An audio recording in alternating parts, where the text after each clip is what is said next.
All right, so post-Wisconsin, we have a Republican race that got a little bit closer after Ted Cruz's big victory there, especially in the delegate count. That definitely increases the chances of a contested convention, but Ted Cruz still has an incredibly difficult path to actually catch Donald Trump in the delegate math. That leads us to just under 2 months from now, on the last day of the primary calendar. We've got a bunch of states, a lot of them are winner-take-all. That includes California, which has the biggest batch of delegates, as well as winner-take-all, mostly by congressional districts. So I wanted to spend just a few minutes today breaking down things to think about in advance of what this map might look like as we kind of go through the next few weeks. Things to think about. June 7th is our date, 172 delegates at play. How does this break down? 53 congressional districts, all winner take all. You don't need 50%, just whoever gets the most votes gets 3 delegates from that congressional district, adds up to 159 of the 172. That's important because even in Wisconsin, where we had 3 delegates per, the winner take all proportion of Wisconsin was higher, if that makes sense, right? We only have 13 winner take all delegates for the entire state. So winning these congressional districts is huge. So most polling right now shows Donald Trump ahead a few points, maybe around the 40 to low to mid 30s for Ted Cruz. Of course, we've seen Ted Cruz overperform. So theoretically, with this type of kind of polling history over the course of the cycle, maybe this is closer to a tied race.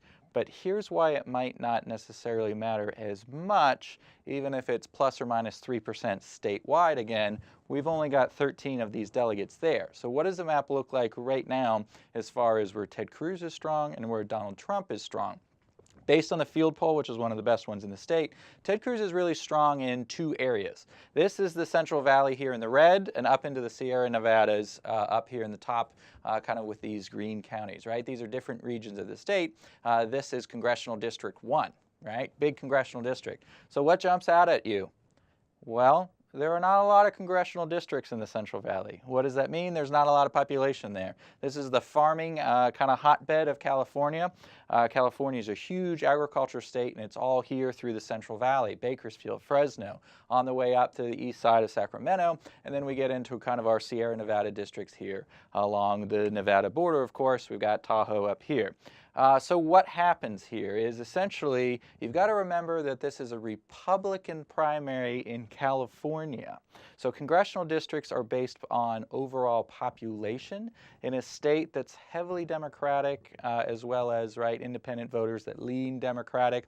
What that means is most of the population is still up here in San Francisco, LA County, San Diego.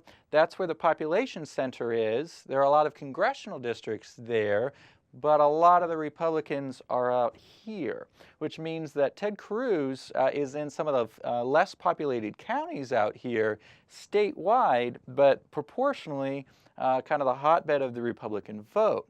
The downside for him is even if he wins a lot of these counties and maybe really builds up his statewide margin out here, we've got Congressional District 1, Congressional District 4, probably Congressional District 23 is really good for him. We got 3 districts that make up pretty much all of this central area. Now, he'll probably also do well out here in 9, 10, 16, 21 area, but the point is he's going to drive up his vote in a lot of these congressional districts, though, that are limited if we're adding up 3 times 3 is 9 of those 159, right? So again, he's likely to get more of these, but more Republican vote, less overall vote, as far as the statewide population, means fewer delegates just on this map. But the good news for him is, according to the field poll, he's actually doing well in LA County. The thing about LA County is, look at all of these congressional districts. There are far more here than this entire Central Valley corridor, right? So what we've got down here in LA County are all of these different districts. We've got Orange County down here, Riverside County down here. We go up to Ventura. Ventura County should also be good for Ted Cruz, but if we look here, maybe that means he's picking up Congressional District 26, Congressional District 24, that goes all the way up into Santa Barbara, San Luis Obispo. these might be a mix of Ted Cruz or Donald Trump territory as well, so blending that Ted Cruz, Donald Trump vote. It's a little bit more less clear. The other thing to think about here, though, is even if Ted Cruz is winning LA County overall, that doesn't mean he's going to win all of these congressional districts if he's only winning it by 5 or 6%. It's certainly great news for him, but if Trump wins an area like this by 5 or 6 points, or Cruz wins an area like this by 5 or 6 points, that actually means they're probably still splitting LA County congressional districts themselves. But that's the map for Ted Cruz. He needs as much in LA County or these populated areas that break across several congressional districts. They're mostly filled with a lot of Democrats, independents in this context, to help him kind of beef up his congressional districts that he's going to get in the Central Valley or the Sierra Nevadas. So what does Donald Trump's map look like? We don't have a lot of polling out there from the Bay Area in that the sample sizes are small if you look at the field poll. There's a nice little asterisk there for you that they put out and say the sample size is small. Why is the sample size small from the Bay Area? It's because we've got about 7 Republicans that live in the Bay Area, right? It's not much more than that in the sense that San Francisco County here, San Mateo, right? We actually do have a lot of Republican votes in some of these suburban counties, but our sample size of Republicans here are smaller. But it looks like this is an area that Donald Trump is going to perform better in. Again, we've got a lot of congressional districts kind of pocketed in here. If that holds, and it might, right? Trump is going to win big in New York City especially. Trump won big in Cook County, right? Chicago, Illinois. Trump is actually doing well in these otherwise known as being kind of very liberal urban counties, have been actually some of his best terrain. So it seems to be supportive here that he might also actually win the Bay Area in terms of a GOP primary. But the big lead for Trump is down here in everything in Southern California other than LA County is what the field poll is showing. Why might that be? We've got San Bernardino County, Riverside County, San Diego County. We've got Oceanside down here as well as Orange County.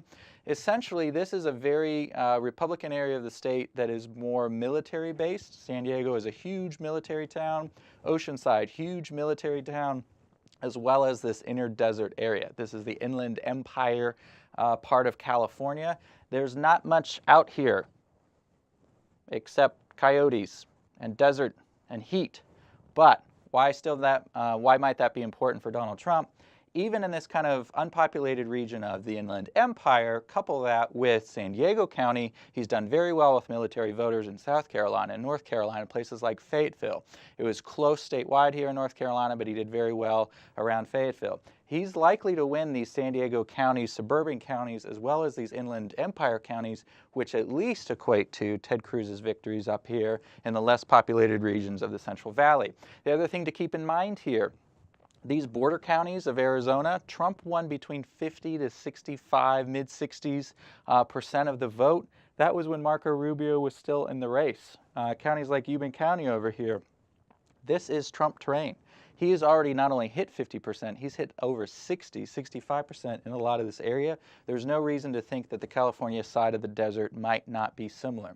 So overall, these are the things to think about in the weeks ahead. Look at where the candidates are going. The thing that you have to remember is Ted Cruz can really dominate congressional districts like he did in Wisconsin when he wins by 13 points. He won all the congressional districts but 2. But you also have to remember that then there's a state like Missouri, which was very, very close statewide. Matter of 100 votes, a few hundred votes, 1,000 votes, 2,000 votes, right? We were well within 1%. Yet Donald Trump actually won a lot of the congressional districts because Ted Cruz did so well, driving up a huge margin in like the Springfield, Missouri area, even though he narrowly lost across the rest of the state. California right now could actually shape up more like Missouri than Wisconsin, looking at this map and looking where the congressional districts are, as well as where Trump is doing well and Cruz is doing well. So if we're getting down to the last contest, the last big contest on the last day of contest, it's going to be a lot of delegate counting late into the night, early into the wee hours of Wednesday to figure out where all of these congressional districts are going. And the biggest batch left So again, it matters less whether Donald Trump gets 41% or Ted Cruz gets 41% of the vote here in a few months. That's going to help whoever wins by a vote get about 13 extra delegates, but the rest of the map could greatly nuance that a bit, where this might be a 50-50 delegate allocation, or somebody actually might get maybe a 60-40, like Trump could get 60-40 even if it's closer statewide when we look at the delegates. That's going to make all the difference, but that's also going to make it a lot harder for Trump to get to 1237, but again, also for Cruz to kind of bank on California being this big get for him to catch Trump. So it's a catch-22 for both candidates. All right, we'll have more on California, Democratic side in coming weeks as well. Things look like they could be interesting all the way until the end in this primary season. So we'll be back, as always, in the weeks to come.